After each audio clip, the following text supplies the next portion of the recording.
All right, as you can see, I have all four digits working. Okay, and I've got some 7490s jumped out, so the clock really goes fast. Okay, but right now it's at say 4:15, and all I had to do was tie pin 5 of the 7447 to ground, and what the decoder will do is it'll blank the last digit until it comes on, which is a nice feature. Because right now it's 6:30. Okay, that digit shouldn't be on. There are a lot of schematics out there that digit would be a 0 right now, and that's what you don't want. Now I don't have a blinking colon in between here because I built this whole thing just to find a 12 o'clock section that did 12 o'clock correctly. Okay, like my one from RCA. Now the one from RCA had a bunch of TTL chips, and sometimes a spike. Now it's going to go to 10. All ready? Are you ready for 10 o'clock? There we go. Okay, so that digit is now on, and it'll be on to 12 o'clock, and then we'll go back to 1 o'clock in the morning. But sometimes a spike would cause one of the flip-flops in the RCA clock to flip, and it would get out of sync, and you'd get 15 o'clock. All right, and it wouldn't reset itself. It wouldn't correct itself. 12 o'clock, here we go. We're coming up on 1 o'clock in the morning. And that's the whole trick. The 12 o'clock section, 12-hour section, you could call it, should do 1 to 12 o'clock, okay, without any zeros that don't belong there, okay? And that's what this experiment was. Now, if you've seen my video where I scrap stuff out, you see all these circuit boards, like this came out of a teletype reader. It was a VT like 100, a smart, it was a monitor, a smart terminal, and I built it from scratch. And I've been stealing the wire off of it. And I will scrap a project that I no longer use in order to build a new project. This is all scrap. And it just was in my mind. That's how my mind works. I kept thinking about that circuit in RC. I kept saying, it should be able to be done with less chips. But before anybody went and did it with less chips, they come out with a single chip clock. And I told you, Kenny at RCA had me order some through Polypacks. And then those guys built digital clocks using Numatrons. And, we had a contest. I beat them, hands down. But the thing is, I got into a lot of clocks, mechanical clocks, repairing them for people. I hung at one of the jewelry stores in town, and the guy was showing me what he knew. And basically, an old clock, the first thing you do is you take it apart and you clean all the parts and inspect them. And you put it back together and you use the right oil. And usually it works. Okay, the old clocks, some of them real old ones, they went forever. And a part that was worn out becomes very obvious that it's worn out. Now, I had a clock for a car. The guy was a heavy smoker, and it jammed up with smoke ash from his cigarettes. And I took it apart, and after it was one with the flaps. I took it all apart. I cleaned it all, put it back in there, and the one motor that turned in it, the bearing was shot. So I sistered a new piece of brass over the old piece. I didn't touch the old piece. I epoxied it in place with a hole, and it made the clock work. And the guy was so freaking amazed because the junkyard wanted a lot for that clock, and it was in just as bad a shape as the one he had.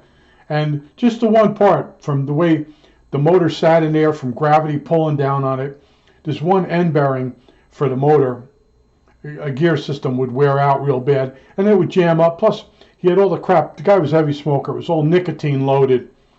And what's amazing about the guy is he really kept his windshields of his car clean. And he'd come over to me, and it would annoy him that my windshields weren't perfectly clean. But he had to keep his clean because he was a heavy smoker, and it would get so gummy inside his car. And then one time he put Rain-X on my window, and he kept trying to talk me into buying a can of Rain-X for my windows. He says, "You don't even have to put the wipers on." And I'm like, "Look, you're talking to the wrong guy. I mean, I bought a new car around that time. He kept bugging me, a guy like you makes so much money, you really should have a nice new car. So I went and bought a nice new car. I brought it home. I parked it in front of the house. I went in to take a small nap, and I'm sitting in the chair, and the doorbell rings, and it was right behind where I'm sitting. I go, yeah. He goes, I need to talk to you. And it was the guy that talked me into buying a new car. He comes over. He goes, I got some bad news. He says, my kids just came down the driveway on their the wagon, and they slammed into the side of my car. It was pretty funny stuff. Now he's like, man, you just got that car. And I had told him the story that every time I bought a new car, somebody would wing it within the first 2 days. And he's looking at me like, oh, you can't be negative like that all the time. It turns out his kids hit my car with their wagon. And on the bottom of a J2000, it was rubberized for rocks and stones. And they hit it and like slid it. And I was able to bang it back out. It looked fine. It was a little bit of a scratch in the rubberized bottom plate. The bottom of the car, all along it had some type of rubber coating. And it was supposed to, so the cars wouldn't get dings from stones and stuff.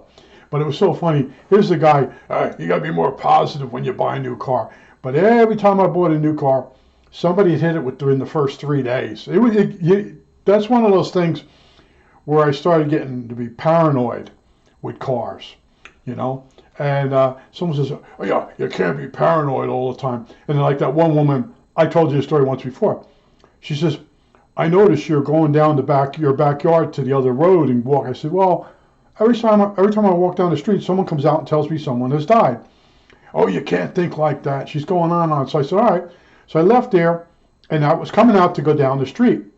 And I went down the street, and the woman come out and told me her daughter's daughter had died in a car accident. I turned around and come back up, and the woman's standing there. She goes, no, don't tell me. I said, yeah, so-and-so's daughter just got killed in a car accident. And then I went out to my backyard, down the back, and to the store that way, so I wouldn't get any more bad news.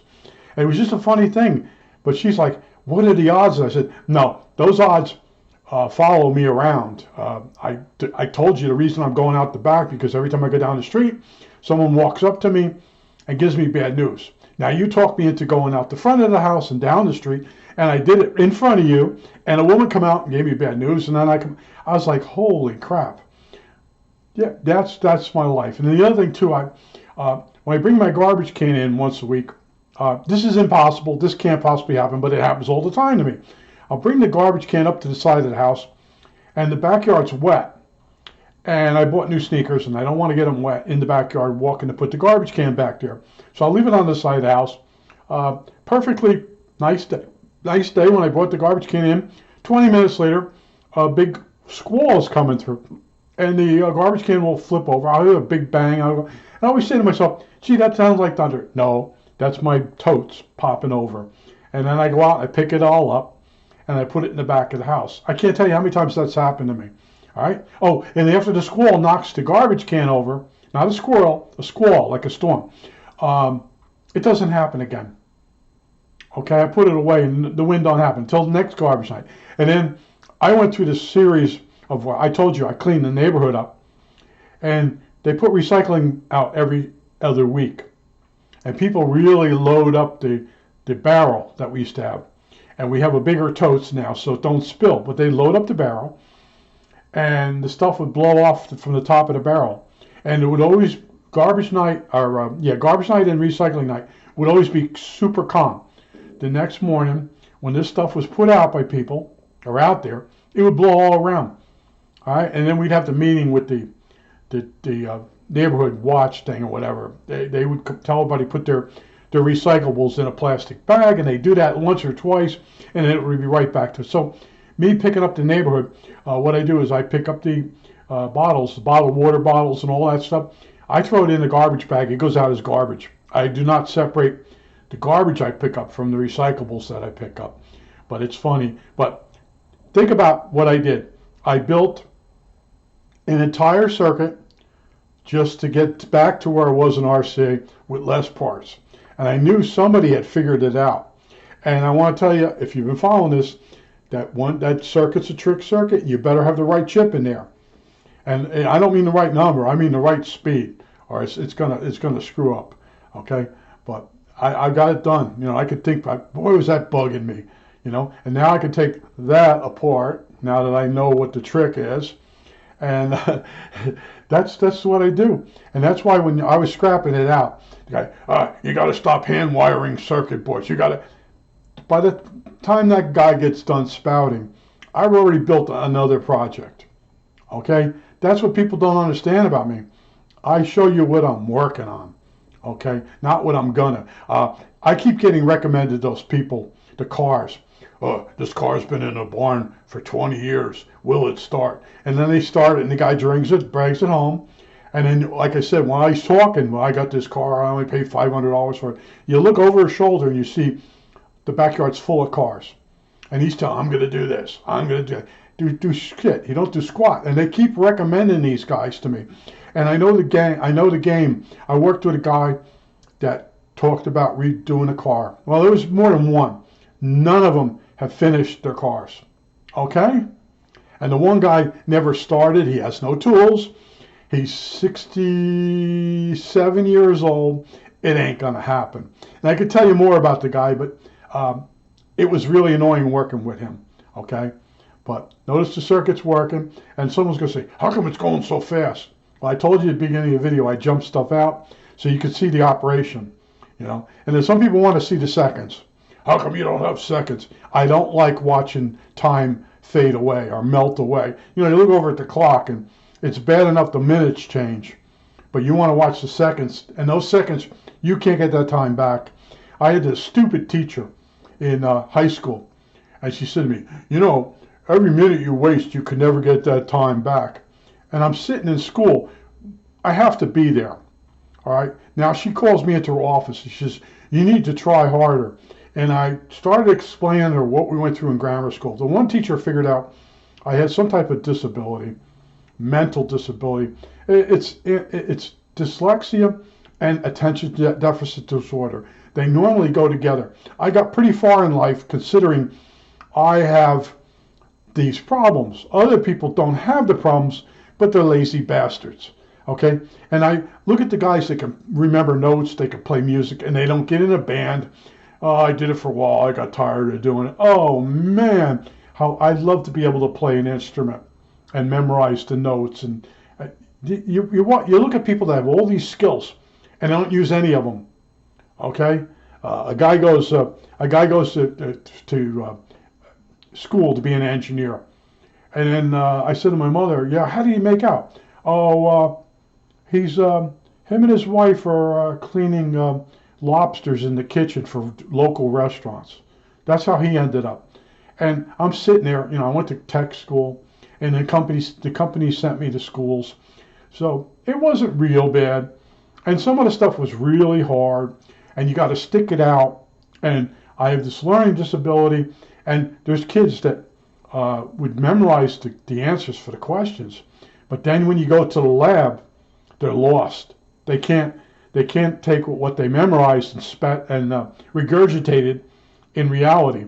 Okay, and then just some of the funny guys. Like I had this guy, he was going to go away to Thailand, and his name was Methi Tung Twat. I kid you not. And he wanted to build a automatic fish feeder, and they had them, but it was $25. So he was going to build one. And I was explaining to him a crystal circuit, and we'll divide it down. He insisted every time a signal went through a dividing chip, it went faster. And then I went back to just one flip-flop. And then the boss, the idiot boss, is sitting there agreeing with him. And I said, I've had enough. I said, every time you go through a divide by two circuit, the frequency goes down. It doesn't go up. That's really hard to double frequencies. I was saying to you guys, you don't understand clock circuits. You can slow something down with chips to speed it up. That's a whole other ball game. And this guy's sitting there, and I'm like, okay, I know I got it. This boss is a total idiot. He's working in the field. He kept saying, we got to get microprocessors in here. And I started showing him on the boards. We had microprocessors. He didn't know what a microprocessor was. We got to get more Relative stuff. We got to get more modern stuff in here. We had modern stuff. I could go over and look at so-and-so's printer. That's a Z80. At that time, it was a Z. They call it Z80 CPU chip. And I'm showing it to him. He's just like shaking his head. That's not a CPU. It was so funny. He didn't know, like an 8080 and a Z80 and what was it, 8085. He didn't know any of the processor names, numbers. He didn't know what they looked like. And the funny thing is, right around the same time, my nephew come over, and he wanted to see a microprocessor. So I took apart it wasn't my Timex Sinclair. I took apart like a Commodore, was a VIC-20, and I'm pointing to it. He was so disappointed. And the other time, his father was real prejudiced, and he didn't know Michael Jackson was black. So he come over to our house, and I had MTV. And the look on that kid's face when he saw that Michael Jackson, he kept talking about Michael Jackson this, Michael Jackson that, Michael Jackson this, and I'm going, this is going to be interesting. So I said to him, he's on MTV. And he gets all excited because his parents wouldn't spring for cable. They got like 3 channels. So anyway, I put it on, and they J.J. Jackson's coming up next, and J.J. Jackson's black. And he's like, what is this? I said, it's MTV. This is MTV. I said, what'd you see? Other kids at school were telling him about MTV, but he didn't have it. So in his mind, he created MTV. So anyway, Michael Jackson comes on. I think it was Thriller was the song. And what a disappointment on that kid's face because he was black. Unbelievable. But like I said, I hung around these people. Some of them were relatives, and they were really bad. Now, if you go look on the internet, it warns you, don't hang around toxic people. Okay, and that's what I did wrong. I attracted people, and you feel like you got like an ego stroke when you have people around you that aren't that smart and they ask you for help, but then after a while they don't want to do anything, and they want you to do it for them, and then they belittle you as a control, and you're trying to. I learned all these lessons too late in life, but as you can see, I built this thing just to see the 12 o'clock section work. Funny, huh? But it was in my head. I'm all these years like, man, there was a lot of chips in that thing. And DTL, just at that time, DTL chips were hard to find too. But I told you the guy gave me the whole set of chips for the clock. They didn't give me the circuit board. And I figured I'm the one that figured out his SCR section that wasn't really working. But we had some good times. And I spent 12 years doing television decoders. Every few months, they would change the decoders. And I had it hooked to my computer. I could read the decoder number for the month, and after a while they didn't even change it. I was all set up. I could burn an EEPROM, go downstairs, put the new chip in the decoder box that I had built, and it was tri-mode. It would send 3 different numbers to change the level of the video. And when you had it set correctly, you couldn't see the video level change unless you really paid attention. But I think it was a Zenith system. No, maybe not. Well, anyway, Zenith was still around. Motorola was still around. There was all kinds of stuff. And it ain't around anymore. There's not really many things you can hack. But I would spend hours with a scope looking at a decoded or a signal that was scrambled and do some reading as much as I could find. And then you figure it out. And then it becomes boring. It's like this clock. Where will this end up? I think that's it. All right. That's it.